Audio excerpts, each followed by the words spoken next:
টি-20 বিশ্বকাপে বাংলাদেশের সঙ্গে গ্রুপ পরিবর্তন না করে সমালোচনার মুখে পড়ে আয়ারল্যান্ড। প্রশ্ন ওঠে বিশ্বমঞ্চে কেন বাংলাদেশের পাশে দাঁড়ালো না আইরিশরা? সেই উত্তরই এবার জানালেন আয়ারল্যান্ডের প্রধান কোচ হেনরিক মালান। ক্রিকেট বিষয়ক ওয়েবসাইট ক্রিকবাসকে তিনি জানান, নির্ধারিত সূচি ও গ্রুপ অনুযায়ী আয়ারল্যান্ড এরই মধ্যে প্রস্তুতি সম্পন্ন করেছে। মালানের মতে টুর্নামেন্টের আগে কন্ডিশন, প্রতিপক্ষ এবং ম্যাচ পরিস্থিতি মাথায় রেখে যে প্রস্তুতি পরিকল্পনা নেওয়া হয়েছে তা হঠাৎ বদলে ফেললে দলের গেম প্ল্যানে প্রভাব পড়তে পারে। তিনি আরও ইঙ্গিত দেন, বিভিন্ন পরিবেশে মানিয়ে নেওয়ার সক্ষমতাই তাদের প্রস্তুতির মূল লক্ষ্য, আর সেই ধারাবাহিকতা নষ্ট করতে চাননি তারা।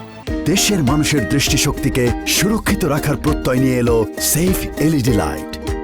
এছাড়া শ্রীলঙ্কায় হাউসফুল গ্যালারিতে খেলার রোমাঞ্চের কথা জানিয়ে আইরিশ কোচ বলেন, প্রেমাদাসায় কানায় কানায় পূর্ণ গ্যালারিতে স্বাগতিকদের মুখোমুখি হওয়ার জন্য আমরা মুখিয়ে আছি এবং আশা করছি আমাদের মিশনটা ভালোভাবে শুরু করতে পারবো। নিরাপত্তা শঙ্কায় ভারত থেকে বাংলাদেশের ম্যাচগুলো সরিয়ে শ্রীলঙ্কা নেওয়ার পাশাপাশি আয়ারল্যান্ডের সঙ্গে গ্রুপ পরিবর্তনের প্রস্তাবও মেনে নেয়নি আইসিসি। তাই শেষ পর্যন্ত আসন্ন বিশ্বকাপে খেলাই হচ্ছে না টাইগারদের।